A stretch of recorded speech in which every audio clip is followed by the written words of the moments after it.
मेरा नाम मेघा है और आज मैं आपको एक हैरान कर देने वाली कहानी सुनाने जा रही हूँ। मेरी शादी को 1 साल हो गया था। मेरी अरेंज मैरिज हुई थी। मेरे पति बहुत अच्छे इंसान थे। हम लोग गांव में रहते थे। मेरे पति अमीर फैमिली से बिलोंग करते थे। मेरे ससुर ने हमारे बंगले के बाहर एक छोटी सी कोठरी बना रखी थी। अगर किसी राहगीर को रात में देर हो जाती तो वो हमारी कोठरी में रात गुजारता था। मेरे ससुर ने कोठरी के बाहर एक बड़ा सा बोर्ड भी लगाया हुआ था जिस पर लिखा होता था कि किसी राहगीर को अगर इस कोठरी की ज़रूरत है तो वो हमारी कोठरी में रुककर रात भर आराम कर सकता है। हमारे अपने गांव के लोगों के लिए ये स्कीम बिल्कुल फ्री थी और कोई दूसरे गांव का इंसान अगर आ जाता था तो उसके लिए किराया था, लेकिन किराया बहुत कम था और दूसरे गांव के राहगीर को खाना भी दिया जाता था। जब मैं अपने मायके जाती तो मेरी भाभी रात को फ़ोन पर बात कर रही होती थी और कहती कि उस बूढ़े की कोठरी ने तो कमाल कर दिया, किसी को भी शक नहीं होता। अपनी भाभी की ये बातें सुनकर तो मेरा शरीर कांपने लगता था। अगले ही दिन मैंने रूप बदलकर अपनी भाभी का पीछा किया तो मेरे रोंगटे खड़े हो गए थे कि मेरी भाभी उसी कोठरी में दाखिल हो गई। जब मैंने दरवाज़ा खोला तो मेरे रोंगटे खड़े हो गए, क्योंकि मेरी भाभी के साथ तो मेरी ससुराल में मेरे पति, जेठ और ससुर ही रहते थे, जबकि मेरे ससुराल में मेरे अलावा कोई औरत नहीं थी, क्योंकि मेरी जेठानी की कैंसर की वजह से मौत हो गई थी और उसके बाद मेरे जेठ ने दूसरी शादी नहीं की थी, जबकि उनकी ज़्यादा उम्र भी नहीं हुई थी। वो देखने में काफ़ी स्मार्ट और हैंडसम थे। मेरी सास तो काफ़ी सालों पहले ही मर गई थी और मेरे ससुर काफ़ी बूढ़े हो गए थे। मेरे ससुर के 2 ही बेटे थे, कोई बेटी नहीं थी। वो मुझे हमेशा अपनी बेटी की तरह ही समझते थे। पूरे बंगले में मेरा ही राज रहता था। मैं अपने बूढ़े ससुर और जेठ की बहुत इज्जत करती और उनका ख्याल रखती थी। वैसे तो मेरे ससुराल में काफ़ी सारे नौकर चाकर भी लगे हुए थे, लेकिन फिर भी मैं अपने ससुर और जेठ से तारीफ हासिल करने का कोई मौका नहीं छोड़ती थी। मेरे ससुर तो बहुत अच्छे इंसान थे और मेरे जेठ भी बिल्कुल अपने पिता की तरह ही सिंपल जिंदगी गुजार रहे थे। मुझे अपनी ससुराल में किसी तरह की कोई परेशानी नहीं थी, जबकि मैं एक गरीब परिवार से ताल्लुक़ रखने वाली लड़की थी। मेरे पिता बहुत गरीब थे। मेरे पिता हमेशा बीमार रहते थे। मुझसे बड़े मेरे एक भैया हैं जिनकी शादी हो चुकी है। हम सिर्फ 2 ही भाई बहन थे। मेरे मायके में परेशानियां तो बहुत थीं, लेकिन भैया की कमाई से गुजर बसर हो जाता था, क्योंकि मेरे पिता तो बीमार रहते थे, इसलिए कोई काम काज नहीं कर सकते थे। लेकिन मुझे ससुराल तो बहुत अच्छी मिली थी, जहाँ पर मेरे मज़े ही मज़े थे। मेरे ससुर हर काम में मुझसे राय मशवरा लिया करते थे। मेरी राय के बिना घर में कोई काम नहीं होता था। मेरे ससुर रोज़ाना मंदिर भी जाते थे और 11 बजे के बाद हमारे घर के गेट पर कुर्सी रखकर बैठ जाते थे और बाहर आने जाने वाले लोगों को पकड़कर अपने पास बैठा लेते थे। उनसे खूब बातें किया करते थे। उनकी ये हरकत मुझे बिल्कुल भी अच्छी नहीं लगती थी।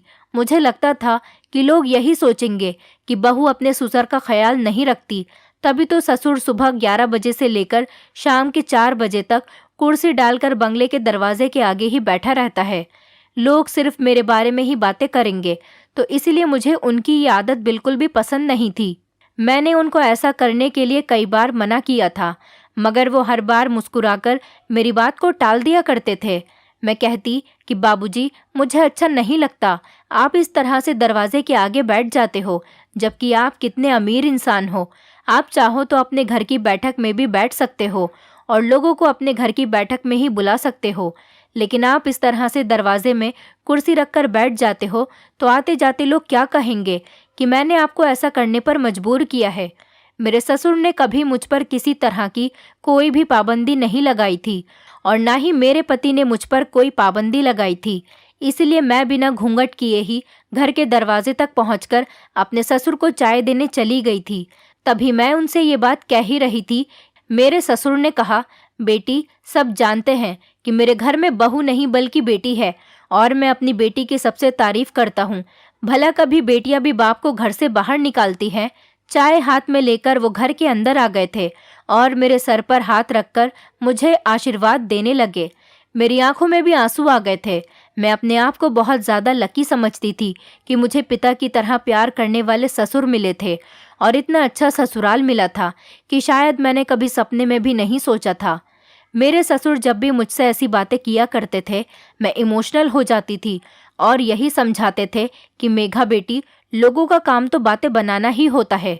हम लोगों का मुंह नहीं रोक सकते। अगर लोगों को बुराई करनी ही होगी तो वो किसी न किसी बहाने कर ही लेंगे। अब इसमें तुम मुझे बाहर बैठने की परमिशन दो या ना दो, ये इतना ज़रूरी नहीं। इसलिए छोड़ो तुम इन बातों को और जाकर शाम के खाने की तैयारी करो। गांव के कुछ बड़े लोग हमारे घर शाम को खाने पर आ रहे हैं। एक बार फिर से मेरे ससुर मुझे आशीर्वाद देकर आगे बढ़ गए थे। वो बाहर निकले तो मैं किचन में नौकरों को शाम के खाने के बारे में बताने के लिए चली गई। मैं मन ही मन खुश हो रही थी कि सच में मुझे यकीन नहीं आता था कि मैं इस घर की मालकिन हूँ और मेरे साथ यहाँ पर बिल्कुल रानियों जैसा व्यवहार किया जाता है। मेरा मायका हमारे गांव में ही था, ज्यादा दूर नहीं था। मैं जल्दी जल्दी अपने पिता की तबीयत देखने के लिए अपने मायके जाती रहती थी। जिस टाइम भी फ्री होती उसी टाइम अपने मायके चली जाती और अपने पिताजी के खाने के लिए थोड़े बहुत फ्रूट्स भी ले जाती थी। मेरी माँ भी बहुत बूढ़ी हो चुकी थी। मेरे भैया रोज सुबह खेती करने के लिए घर से निकलते तो रात को ही आते थे। मैं 2-3 घंटे अपने मायके में गुजारकर अपने घर वापस आ जाती थी, क्योंकि मेरे ससुर ज्यादातर घर पर ही रहते थे और मुझे उनका ख्याल रखना होता था। इसलिए मैं जल्द ही अपने घर को वापस लौट आती थी। मेरे ससुराल में कोई औरत नहीं थी, इसी वजह से मैं कभी एक दिन से ज्यादा अपने मायके में नहीं रुकी थी और शाम तक मेरे पति भी घर पर वापस लौट आते थे और मेरे जेठ भी। उसके बाद हम सब लोग एक साथ मिलकर खाना खाते थे। सारा दिन मुझे थकान का एहसास भी नहीं होता था, क्योंकि मेरा काम सिर्फ नौकरों को ऑर्डर देना होता था और अपनी निगरानी में उनसे काम करवाना होता था। मेरे पति भी मुझसे बहुत ज़्यादा प्यार किया करते थे। सुना था कि जितना प्यार मेरे पति मुझसे करते हैं, इतना ही प्यार मेरे जेठ भी अपनी पत्नी को किया करते थे। उनकी बीमारी ऐसी थी कि उनका इलाज कराने के बावजूद भी वो नहीं बच सकी थी। लेकिन मैं देख रही थी कि कुछ दिनों से मेरे जेठ का बिहेवियर घर के लोगों के साथ काफ़ी बदला हुआ सा था। मेरे जेठ मेरे साथ घर के फैसलों को लेकर बात कर लिया करते थे और उन्हें कोई काम होता तो उसके बारे में भी मुझे बता दिया करते थे। मेरे ससुर जब भी उनसे किसी बात पर कोई बात करने की कोशिश करते तो उनका मूड एकदम से चेंज हो जाता था और ऐसा लगता था जैसे वो बहुत ज़्यादा गुस्से में है। वैसे तो वो ज़्यादातर सीरियस ही रहते थे, लेकिन अब कुछ ज़्यादा ही गुस्सा करने लगे थे। इसलिए मैंने तो डर के मारे उनसे बोलना ही कम कर दिया था और मेरे ससुर भी यही सोचते रहते थे कि उनके बड़े बेटे को क्या हो गया है और वो भी उनसे कम ही बात किया करते थे। मेरे ससुर ने अच्छाई की वजह से अपने बंगले के बाहर एक कोठरी बना रखी थी। जिस किसी राहगीर को रात के सफ़र में देर हो जाती थी तो वो कोठरी में रात गुजार सकता था और कोई कोई इंसान तो किराया भी दे जाता था। सब लोगों ने मेरे ससुर के इस काम पर बहुत तारीफ की थी, क्योंकि वो ये काम सिर्फ लोगों की भलाई के लिए ही कर रहे थे।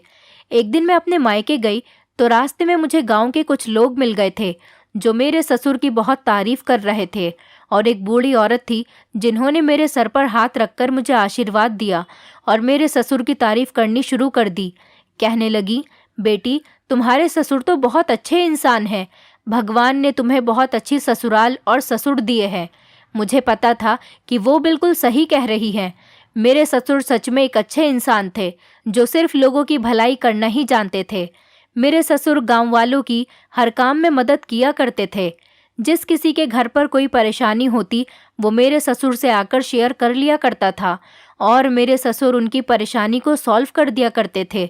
लोग कहते थे कि जब से तुम्हारी शादी हुई है तुम्हारे ससुर ने कभी तुम्हारी कोई बुराई नहीं की, वरना तो ससुराल वाले बहू की बहुत बुराई करते हुए नजर आते हैं। मैं लोगों की बातें सुनकर खामोश रहती थी और मुस्कुराती रहती थी। लोग मुंह भर भर के मेरे ससुर और ससुराल वालों की तारीफ किया करते थे। मुझे पता था कि मेरे ससुराल वालों में कोई कमी नहीं और मैं जानती थी कि मेरे ससुराल वाले भी मेरी ही तारीफ करते हैं और गांव वाले लोग भी मेरी बहुत इज्जत किया करते थे, क्योंकि मेरे ससुर की वजह से मेरी भी इज्जत गांव में काफ़ी हो गई थी। मैं रोज़ अपने मायके जाती तो लोग किसी न किसी बहाने से मुझसे बातें करने की कोशिश किया करते थे और मेरी खूबसूरती की भी तारीफ किया करते थे। मैं जब अपने मायके आ गई तो मेरे पति शहर किसी काम के लिए बाहर गए हुए थे, तो मैं अपने ससुर से परमिशन लेकर आज अपने मायके में रात गुजारने के लिए आ गई थी। क्योंकि शादी से लेकर अब तक पहली बार ऐसा हुआ था कि मेरे पति गांव से बाहर काम करने के लिए गए थे। मैं रात अपने कमरे में अकेले नहीं गुजार सकती थी, इसलिए मैं अपने मायके आ गई थी। मायके आकर मैंने अपने माता पिता का आशीर्वाद लिया और अपने पिता के पास जाकर बैठ गई थी। मेरी भाभी की तबीयत ठीक नहीं थी, इसलिए मैंने घर का थोड़ा बहुत काम भी कर दिया था। साफ सफाई कर दी थी, झाड़ू बर्तन और बाद में खाना भी बना दिया था। मुझे घर का ज़्यादा काम करने की आदत नहीं थी, क्योंकि मेरे घर में नौकर चाकर काम किया करते थे। लेकिन जब मैं अपने मायके आती थी तो अपनी भाभी और माँ की घर के कामों में हेल्प करवा दिया करती थी। मेरी माँ मेरे आ जाने से बहुत खुश हो जाती थी। आज भी वो मेरे आ जाने पर बहुत खुश नज़र आ रही थी। और जब मैंने बताया कि आज रात मैं यहीं पर रुकूंगी, तो मेरी माँ बहुत ज़्यादा खुश हो गई थी। उनकी खुशी के ठिकाने ही नहीं थे। मेरी माँ मेरी तरफ से बहुत ज़्यादा बेफिक्र रहती थी, क्योंकि मुझे बहुत अच्छी ससुराल मिली थी। माँ कहने लगी कि चलो अच्छी बात है, तुम्हें अपनी माँ के घर पर रुकने का टाइम तो मिला, वरना जब से तुम्हारी शादी हुई है तुम तो अपने ससुराल में ही रहती हो। मेरी बात पर माँ ने मुझे खुशी की वजह से गले लगा लिया और मुझे खूब सारा प्यार करने लगी। थोड़ी देर अपनी माँ से बातें करने के बाद मैं माँ से कहने लगी, माँ मुझे नींद आ रही है। माँ कहने लगी, चलो ठीक है, जाओ तुम अपने कमरे में जाकर सो जाओ, काफ़ी रात हो गई है। भैया भी घर पर आ गए थे और वो भी मेरे आ जाने से बहुत खुश थे। मैं अपने कमरे में जाने के बजाय किचन की तरफ आ गई थी। किचन में मेरी भाभी चाय बना रही थी, क्योंकि मेरे भैया खाना खाने के बाद चाय पिया करते थे। भाभी ने मेरे लिए भी चाय बनाई थी और उसके बाद हम दोनों ने मिलकर एक साथ चाय पी और खूब सारी बातें भी की। भाभी के साथ बातों में मुझे टाइम का पता ही नहीं चला और हम दोनों खूब हंसी मजाक कर रहे थे। मैं मायके आकर इतनी ज़्यादा बिजी हो जाती थी कि मुझे कुछ भी फालतू होने का टाइम ही नहीं होता था और मेरे दिमाग में किसी तरह का कोई सवाल भी नहीं होता था। मुझे रात के 2 बज गए थे और अभी तक मैं सो नहीं पाई थी और मेरी नींद भी अब उड़ गई थी। मुझे अपने कमरे में बहुत गर्मी लग रही थी, क्योंकि मेरे ससुराल में तो एसी लगा हुआ था, इसलिए मुझे अपनी ससुराल में सर्दी और गर्मी किसी चीज़ का एहसास नहीं होता था। मुझे गर्मी लग रही थी, इसलिए मैंने सोचा कि मैं छत पर जाकर ठंडी हवा खा लेती हूँ। जैसे ही मैं छत की सीढ़ियों पर चढ़ी तो ये देखकर हैरान रह गई थी कि रात के 2 बजे के टाइम मेरी भाभी छत पर बैठी हुई थी और न जाने वो इतनी रात में फ़ोन पर किससे बातें कर रही थी। मैं उनको इस हालत में देखकर बड़ी हैरान हो गई थी। भाभी कह रही थी कि कोठरी ने तो कमाल कर दिया, किसी को हम पर शक भी नहीं होता। अपनी भाभी की ऐसी बातें सुनकर मेरा शरीर कांपने लगा था। भैया तो नीचे सो रहे थे अपने कमरे में, तो फिर भाभी इतनी रात को बैठी हुई क्या कर रही थी और ये किस तरह की बातें कर रही थी। भाभी इतनी अश्लील बातें कर रही थी कि मेरा चेहरा शर्म से लाल हो गया था। मैं सीढ़ियों से छुपकर धीरे धीरे कदमों से छत की तरफ चली गई थी और जाकर एक कोने में छुप गई थी। वहीं से खड़े होकर मैं उनकी सारी बातें सुन रही थी। अंधेरा होने की वजह से भाभी मुझे देख नहीं पाई थी और उन्हें नहीं पता था कि कोई छत पर है और उनकी छुपकर सारी बातें सुन रहा है। भाभी की बातें सुनकर मैं शक में चली गई थी, क्योंकि इतनी रात को किसी से फ़ोन पर बात करने का और छत पर आने का आखिर क्या मतलब हो सकता है। भैया कमरे में सो रहे थे, इसलिए मुझे इन बातों का मतलब समझने में देर नहीं लगी थी। लगभग 1 घंटा फ़ोन पर बात करने के बाद वो अपने कमरे में जाकर सो गई थी, लेकिन उनकी बातें सुनने के बाद तो मैं दंग रह गई थी। मैं भी छत से नीचे उतरकर अपने कमरे में आ गई। उस रात के बाद मैं 2-3 दिन के लिए और अपने मायके में ही रुक गई। इन दिनों मैं हर रात अपनी भाभी की बातें सुनती और वो रोज़ भैया के सो जाने के बाद छत पर जाकर ही बात किया करती थी। और वो जिस तरह से बातें किया करती थी, मेरे दिल में अपनी भाभी के खिलाफ नफरत जागने लगी थी, क्योंकि वो मेरे भैया को धोखा दे रही थी। हर टाइम मैं इन्हीं बातों को सोच सोच कर खोई रहती थी और मौका ढूंढती रहती थी कि मैं भाभी का मोबाइल लेकर किसी तरह से उस शख्स का पता लगा सकूं जिससे वो बात करती है। वो आखिर कौन था जो मेरी भाभी से बातें किया करता था और जिससे मेरी भाभी इतने प्रेम भरी बातें किया करती थी। लेकिन मुझे शक होने लगा था कि शायद भाभी मुझसे बहुत सावधान रहने लगी है। वो अपने मोबाइल को हाथ तक नहीं लगाने देती थी और उनके मोबाइल में हमेशा उनका फिंगरप्रिंट लॉक लगा हुआ रहता था। 3 दिन रुकने के बाद मैं अपने घर वापस आ गई थी और घर आने के बाद भी मेरा ध्यान अपनी भाभी पर ही लगा रहता था। मुझे अपनी भाभी की अजीब अजीब सी हरकतें बिल्कुल भी अच्छी नहीं लग रही थीं। आखिर कहीं ना कहीं कुछ तो गड़बड़ थी, और क्या गड़बड़ थी मुझे इस बात का ज़रूर पता लगाना था। मैं जब भी अपने मायके जाती तो अपनी भाभी पर कड़ी नज़र रखती थी। मैं जब भी अपनी भाभी को घर में देखती तो उन्हें गलत करने से रोकने की कोशिश किया करती थी, क्योंकि मैं नहीं चाहती थी कि मेरे भैया भाभी के बीच कभी दरार पैदा हो जाए। मैं चाहती थी कि वो जिससे भी बातें किया करती हैं उन सब बातों को छोड़कर वो अपनी गृहस्थी पर और अपने पति के साथ ही ध्यान दे। मैं चाहती थी कि मेरी भाभी संभल जाए। मैं अपने भैया भाभी को अलग होता हुआ नहीं देख सकती थी, लेकिन मैं ये नहीं जानती थी कि कौन सी भयानक हकीकत मेरे सामने आने वाली है। कुछ नहीं पता था कि मेरे भैया भाभी की जोड़ी को किसी की नज़र लगने वाली है। घर की बहुओं की इज्जत भी उनके परिवार से जुड़ी हुई होती है, और मैं अपने मायके की इज्जत को खराब होते हुए नहीं देखना चाहती थी। बहुत जल्दी ही मैं उनका राज जानकर अपनी माँ को ये सबूत दिखाने का सोच रही थी। अगर मैं डायरेक्टली इस बारे में भैया से बात करती तो उन दोनों का रिश्ता खराब हो जाता। इसलिए मैं सबूत दिखाने के बाद माँ के थ्रू भाभी को समझाना चाहती थी, क्योंकि बिना सबूत के वो मेरे हाथ नहीं आने वाली थी। मैं दोबारा घर पर गई तो भाभी मुझसे बिल्कुल नॉर्मल तरीके से बातचीत कर रही थी। मुझे लगने लगा था कि कहीं ये मेरा वहम तो नहीं, शायद मैं इस बात को कुछ ज़्यादा ही सीरियस ले रही हूँ। मैं अपनी भाभी को गलत कैसे समझ सकती हूँ? आखिरकार मेरे भैया और भाभी की शादी को 5 साल हो गए थे। मैंने आज तक कोई ऐसी हरकत नहीं देखी थी, तो फिर अब मेरे दिल में शक क्यों आ रहा था? हो सकता है कि शायद ये सब कुछ मेरे दिमाग का शक ही हो। भाभी मुझसे इतनी अच्छी आदत के साथ बात किया करती थी कि मैं उनकी सच्चाई जानते ही रुक जाती थी। ये बात सोचकर कि मेरी भाभी तो बहुत अच्छी हैं, मैं उनके साथ ऐसा कैसे कर सकती हूँ, और वो भी कुछ गलत कैसे कर सकती है। मैं अपने अंदर के शक को शांत कर लिया करती थी, लेकिन मैं खुद पर कंट्रोल नहीं कर पा रही थी, क्योंकि मेरा शक मुझसे ऊपर जा रहा था। लेकिन जब मैं घर पर आती तो इधर मेरे जेठ का मूड बहुत ख़राब होता था। एक तरफ मुझे इनकी टेंशन लगी रहती थी कि ना जाने मेरे जेठ को ऐसी कौन सी परेशानी होती है जिससे उनका मूड ऑफ रहता है। उनके तो चेहरे का भी रंग बदला बदला सा रहता था। एक दिन मेरे ससुर के बुलाने पर जब मैं अपने घर आई तो कुछ देर के बाद ही मेरे जेठ भी घर पर आ गए थे। मैंने महसूस किया कि वो बहुत थके हुए लग रहे थे। पहले तो कभी भी वो इस हालत में घर पर नहीं आए थे। वो घर आते ही खाना खाने के बाद सबसे पहले चाय पिया करते थे, लेकिन आज तो वो सीधा ही अपने कमरे में जा रहे थे। मैं हैरान थी कि पहले तो कभी भी ऐसा नहीं हुआ था कि वो ऐसे सबको इग्नोर करते हुए अपने कमरे में चले गए थे। पहले तो वो घर आते ही सबसे पहले अपने पिता और भाई के साथ बैठकर बातें किया करते थे और उसके बाद खाना खाते थे, लेकिन आज तो वो कुछ ज़्यादा ही थके हुए महसूस हो रहे थे। वो बहुत अजीब सी हरकतें करने लगे थे। मुझे तो अपनी भाभी पर नज़र रखनी थी, लेकिन इधर अपने जेठ की हरकतों से भी मैं परेशान रहने लगी थी, क्योंकि मेरे ससुर को भी हमेशा अपने बेटे की टेंशन लगी रहती थी। अब मैं कैसे सच का पता लगाती? मैंने सबसे पहले अपनी भाभी का राज जानने के लिए सोचा। ना जाने ये सब कुछ क्या हो रहा था। एक तरफ मेरे मायके में भाभी की बात मुझे बहुत टेंशन दे रही थी, और दूसरी तरफ मेरे ससुराल में मेरे जेठ का बिहेवियर जिसने मुझे बहुत परेशान किया हुआ था। मैंने सोच लिया था कि मेरी भाभी मेरे भैया के होते हुए अपनी ज़िंदगी में किसी और को जगह नहीं दे सकती, क्योंकि मेरे भैया उनसे बहुत ज़्यादा मोहब्बत किया करते थे। इसलिए उनकी तरफ से तो मुझे बहुत ज़्यादा टेंशन थी। मैं उनको कुछ भी गलत करने नहीं दे सकती थी।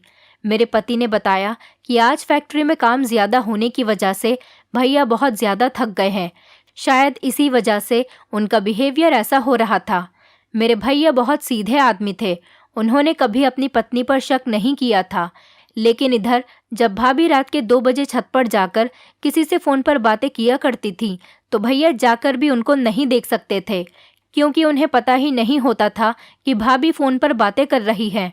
अगले दिन मैंने फिर कोई बहाना बनाया और सोचा कि मैं एक रात और अपने मायके में रुककर आ जाऊं, ताकि भाभी को फ़ोन पर बात करते हुए देखूं तो उनके हाथ से फ़ोन खींच लूं, और मैंने ऐसा ही किया।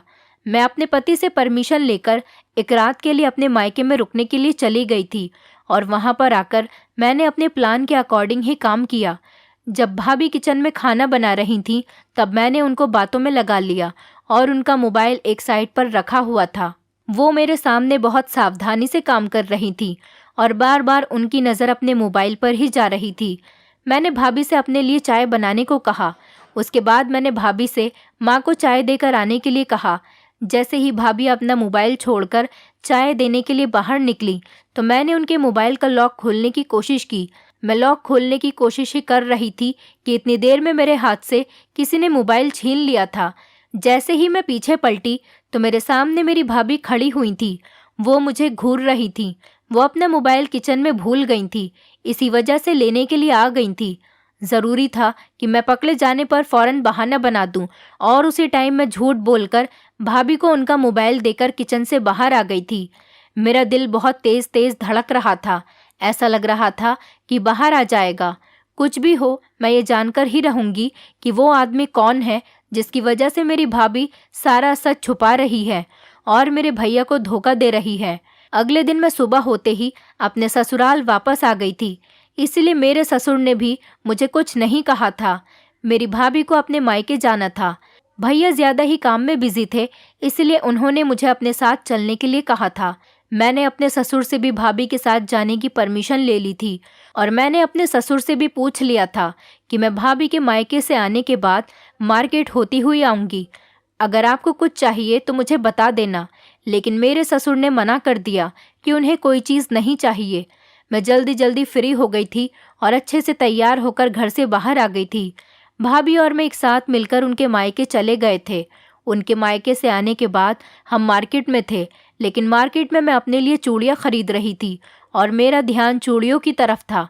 जैसे ही मैंने पीछे मुड़कर देखा तो मेरी भाभी न जाने कहाँ चली गई थी और मैं अपनी चूड़ियाँ छोड़कर उन्हें पूरे मार्केट में ढूंढती फिर रही थी, लेकिन वो मुझे कहीं पर भी नहीं मिल रही थी। उनके गायब हो जाने पर मुझे बहुत परेशानी और गुस्सा भी आ रहा था। मैं अपने गुस्से पर बहुत कंट्रोल कर रही थी, लेकिन अब ये मेरी बर्दाश्त से बाहर होता चला जा रहा था। मैं जितना सब्र कर रही थी, मेरी भाभी उतना ही मुझे सता रही थी। 1 घंटा मार्केट में ढूंढने के बाद भी वो मुझे कहीं नहीं मिल रही थी। तंग आकर मैं खुद ही घर वापस आ गई थी। मैं अपने मायके ही आ गई थी। जैसे ही मैं घर के अंदर दाखिल हुई, आते ही मेरी नज़र सबसे पहले भाभी पर पड़ी। वो मुझसे पहले ही घर पर आ गई थी और उनको देखते ही मैं उन पर बरस पड़ी। मुझे भाभी पर बहुत गुस्सा आ रहा था। मैं बाजार में पागलों की तरह उन्हें ढूंढती फिर रही थी। मैंने भाभी से कहा कि अगर आपको मुझे मार्केट में अकेला छोड़कर आ जाना था तो आप मुझे बता भी तो सकती थी, और अब आप मुझे साफ साफ बताओ कि मुझे मार्केट में अकेला छोड़कर कहाँ चली गई थी। मेरी भाभी कहने लगी कि तुम गुस्सा मत करो, मैं तो तुम्हें ही ढूंढ रही थी। जब तुम मुझे नहीं मिली तो मैं भी घर पर आ गई, और देखो तुम भी मुझे ढूंढती हुई घर पर ही आ गई। उनकी बात सुनकर मेरा तो गुस्सा और भी ज़्यादा बढ़ गया था। वो अपनी गलती मानने के बजाय मुझसे उल्टा झूठी बोल रही थी। अगर वो मार्केट में होती तो मुझे ज़रूर नज़र आती। मैंने पूरा 1 घंटा उन्हें पागलों की तरह ढूंढा था। मैं खामोश होकर अपने गुस्से पर कंट्रोल करते हुए अपने ससुराल को वापस लौट आई थी। घर पर आई तो मेरे जेठ मौजूद थे। उनका मूड अजीब सा ही रहता था। मुझे अपने जेठ का बिहेवियर बहुत अलग सा लग रहा था। पता नहीं काम का लोड ज़्यादा था या फिर कुछ ऐसा था जो मुझे नज़र नहीं आ रहा था। मेरी भाभी अब जब भी घर से बाहर जाती तो यही कहती कि मैं अपने मायके जा रही हूँ। भैया काम में ज़्यादा बिजी रहते थे, इसलिए वो अकेली ही अपने मायके जाया करती थी। अब तो मैंने भी उनके साथ जाना छोड़ दिया था, क्योंकि वो एक बार मुझे मार्केट में अकेला छोड़कर आ गई थी। इसलिए मैंने उनसे हर जगह जाने के लिए इनकार कर दिया था। लेकिन अब मेरे लिए सच का पता लगाना बहुत ज़रूरी हो गया था। कहीं ऐसा ना हो जाए कि बाद में बात को संभालना ही मुश्किल हो जाए। इसलिए मैं चाहती थी कि इस मैटर को पहले ही संभाल लिया जाए। मैंने एक प्लान बनाया और घर के काम से फ्री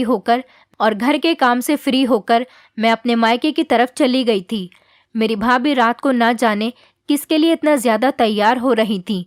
मुझे लगा शायद वो भैया को इम्प्रेस करने की कोशिश कर रही है, लेकिन उन्होंने कहा कि तुम्हारे भैया थके हारे काम से वापस आएंगे, इसलिए वो आराम कर लेंगे और मैं अपने मायके जा रही हूँ। मैंने उनसे कुछ नहीं कहा और खामोशी से अपनी माँ के कमरे में आकर बैठ गई। थोड़ी देर बाद मैं अपने घर का बहाना करके अपनी माँ के घर से बाहर निकल आई थी और मैंने अपने घर जाकर अपना रूप बदल लिया था।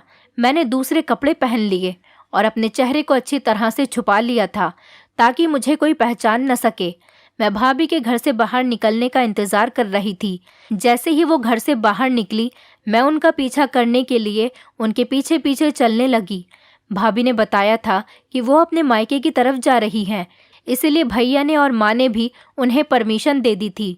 वो घर से निकली तो मैं भी उनके पीछे पीछे आ गई थी। वो जिस जगह पर जा रही थी, ये सब देखते हुए तो मेरी आंखें फटी की फटी रह गई थी। मेरी भाभी जल्दी जल्दी चलते हुए मेरे बंगले के बाहर बनी हुई कोठरी के करीब आ गई थी। मेरे ससुर ने जो हमारे बंगले के बाहर कोठरी बनाई हुई थी, वो उसके अंदर जाने वाली थी। मैं छुपकर उनको जाते हुए देख रही थी, लेकिन मैं होश में जब आई, जब भाभी ने कोठरी का दरवाज़ा बजाया और खोलने वाले इंसान को देखकर मेरे पैरों तले से ज़मीन निकल गई। मुझे तो ऐसा लगा था जैसे मैं इस दुनिया में ही नहीं हूँ। मैं ऐसा सोच भी नहीं सकती थी कि ये सब कुछ भी हो सकता है। मेरे इतने करीबी रिश्ते हमें इस तरह से बदनाम करेंगे। जैसे ही मैंने कोठरी का दरवाज़ा खोला, ये देखते ही मेरे पैरों तले से ज़मीन निकल गई कि मेरी भाभी के साथ जो मर्द लेटा हुआ था, वो कोई और नहीं बल्कि मेरे पति का बड़ा भाई, मतलब मेरा जेठ था। मेरा दिल कह रहा था कि मैं इन दोनों को जिंदा ज़मीन में गाड़ दूं। मैंने आगे बढ़कर अपनी भाभी को पकड़ा और ज़ोरदार थप्पड़ लगा दिया। अपने जेठ को तो मैं कुछ नहीं कह सकी, बात इतनी बढ़ जाएगी मुझे अंदाज़ा नहीं था। मेरे जेठ ने मेरे घर पर जाकर मेरे पति को मेरे खिलाफ न जाने क्या भड़का दिया। मैं उन लोगों की सच्चाई साबित नहीं कर सकी। उन दोनों ने मुझे झूठा साबित कर दिया और मेरे यही गुस्से में उठाए हुए कदम पर मेरे पति ने मुझ पर खूब इल्ज़ाम लगाए, क्योंकि ऐसा करने में मेरे जेठ का पूरा पूरा हाथ था।